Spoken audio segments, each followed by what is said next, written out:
Kakao memberikan sumbangan devisa terbesar ketiga subsektor perkebunan setelah karet dan kelapa sawit. Menurut Pusat Data dan Sistem Informasi Pertanian, perkembangan volume ekspor dan volume impor kakao Indonesia mengalami fluktuasi dari tahun 2000 sampai 2015. Jika kita bandingkan volume ekspor tahun 2000 dengan tahun 2015, volume ekspor tahun 2000 lebih tinggi. Lalu bagaimana dengan sumbangan devisa produk kakao di Indonesia? Berikut saya sajikan grafik ekspor kakao Indonesia pada tahun 2001 sampai 2006. Dari grafik ini dapat kita lihat bahwa produk kakao yang diekspor masih paling tinggi pada bagian cocoa beans atau bentuk raw-nya, sedangkan pada produk-produk hilirnya masih sangat rendah sekali. Kita lihat impor kakao Indonesia.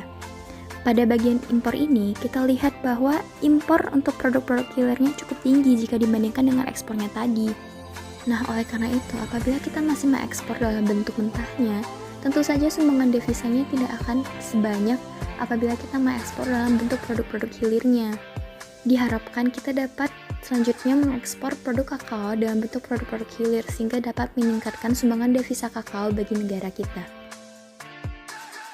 Luas areal perkebunan kakao Indonesia tahun 2015 sampai 2017. Berdasarkan data statistik Direktorat Jenderal Perkebunan kakao Indonesia dari tahun 2015 ke tahun 2017 mengalami penurunan. Dengan perkebunan rakyat memegang luas areal terbesar melebihi luas areal perkebunan BUMN dan swasta. Mengikuti menurunnya luas areal perkebunan kakao, dari tahun ke tahun produktivitas kakao Indonesia semakin menurun. Di samping produktivitasnya yang menurun, mutu kakao Indonesia khususnya biji kakao, produksi perkebunan rakyat masih rendah. Apalagi luas areal perkebunan rakyat itu yang terbesar di antara perkebunan BUMN dan perkebunan swasta kakao.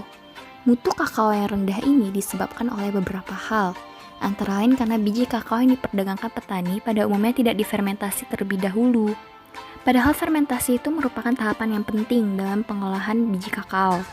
Kutip dari Jurnal Ekonomi dan Kebijakan Publik yang ditulis oleh Manalu pada tahun 2018, alasan mengapa biji kakao di Indonesia masih jarang difermentasi dikarenakan kurangnya kemampuan petani perkebunan kakao rakyat untuk memanfaatkan teknologi maupun kemampuan terkait pengetahuan manajerialnya, sehingga perilaku petani perkebunan kakao umumnya masih memperdagangkan biji kakao yang tidak difermentasi.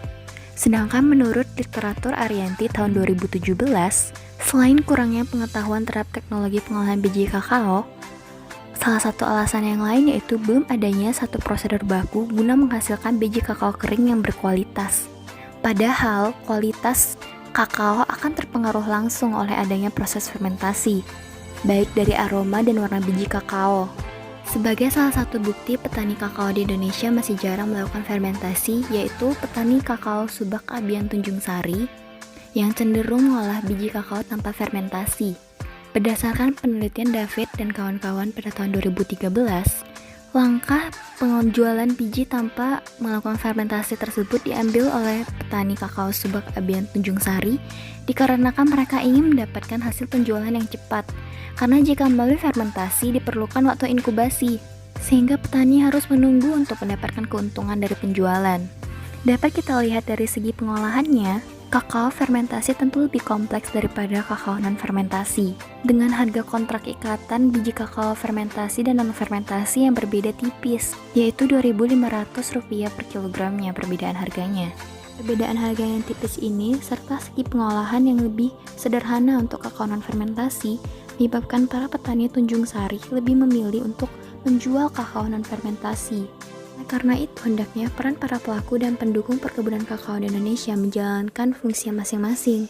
Misalnya pemerintah sebagai instansi pendukung memberikan bimbingan kepada para petani agar memiliki pengetahuan yang memadai dan memiliki ketekunan untuk memelihara tanaman kakao sebagaimana seharusnya, sehingga mutu biji kakao yang dihasilkan akan baik dan memiliki harga tinggi di pasaran dunia.